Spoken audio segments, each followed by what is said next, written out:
Well, now the quotation of the evening, this one from the first president of the United States, George Washington.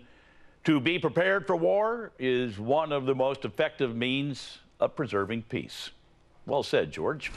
Joining me now, the A-team, former member of President George W. Bush's senior staff, Brad Blakeman, and Jason Johnson, political science professor at Hiram College and politics editor for The Source magazine. And let's start, Brad, midterms. What are they? 6 weeks away, something like that. It's getting close enough where I'm not even counting yet. But a lot of people talking, not on the air, about the fact that could the timing of all this action in the Middle East be politically motivated? Your response. Well, I'm going to give the president the benefit of the doubt in saying that he's acting in America's best interest. Peter King, congressman from New York, on the Homeland Security Committee, said it best. And he's been at odds with the president both in tactic and in timing. He said the president gave the order. Our men and women are in harm's way. We're giving the president the time to accomplish the mission that he said he was going to accomplish, eradicating ISIS and those who seek to do America harm. Let's give the president the time to accomplish that mission. Let's make this non-political in the 6 weeks that go to a national election, midterm election. Let's hope that politics does not play a role and let others determine the results of our elections. Well, and Jason, I mean, that's the part about this I mentioned earlier in the program, the fact that there's a lot of Republicans and Democrats that are for this, a lot of Republicans and Democrats against it. So it doesn't seem to be the typical political fight. However, the wag the dog story is still floating around. What's your reaction? Look, Tom, I got to be honest with you. I haven't seen a split like this in Congress in a long time. The Congressional Black Caucus, which is usually lockstep with Barack Obama, was split 23-17 when it came to this vote. So this is not something that automatically puts the president in a good position. Do I think the timing is convenient for the midterm elections? It depends on which senators you're talking to. This may help Kay Hagan, who's in a really, really tight race where Barack Obama's underground in her state, but is it going to do anything for Mark Pryor in Arkansas? I don't think so. So I think this really was about national security because we can't determine whether it helps anybody in their midterm races. But doesn't a war help a president, Brad? I mean, they come up, they look presidential. This is true, but the president is not on the ballot in his own name. Right. Yes, the president is going to have an effect on this election. Most midterm elections, they do. But having said that, this president, I hope, is acting in the best interest of the American people, but a lot can happen in 6 weeks.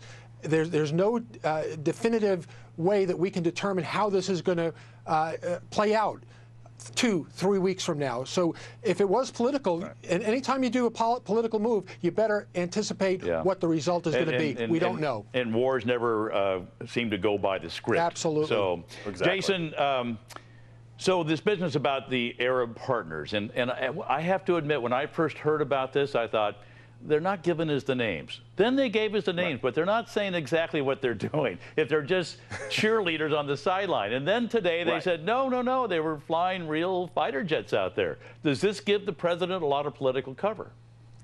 I mean, this is an impressive move. I mean, because usually our coalitions of the willing are willing all the way until there's actually boots on the ground or bombs that need to be dropped. So if we've actually got, countries like Jordan and Saudi Arabia that are actually putting their soldiers in harm's way with us, I think that's a reflection of two things. Not just impressive politics on the part of President Barack Obama, but also a demonstration of how dangerous ISIS really is. Usually most of the Middle East allies are willing to sort of sit back and let these things happen. But if they're willing to join the U.S. in fighting ISIS, this was a real threat, and I think it legitimizes what the president's been trying to do. Yeah.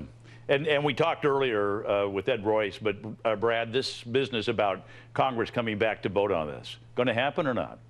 No, they've pretty much given the president a pass, a waiver, to do that which he said he needs to do, and they're not going to take a position.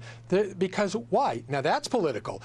They know that it's too close to the election. But let me say this about the Arab countries. The Arab countries that joined us, I'm not going to give them all kinds of accolades. They should have been there in the beginning. They should have been on the front lines. And if they were doing their job to police their own neighborhood, we wouldn't have to take the action we're taking. Well, they spend billions and billions of dollars on armaments and military, yet they don't use it for their own defense. Well, that's what Egypt especially. I'm thinking about the money we pour over to Egypt, Absolutely. and Egypt says, well, we'll kind of sit back and wait a little bit. I'm thinking, what do you think we sent you the money for?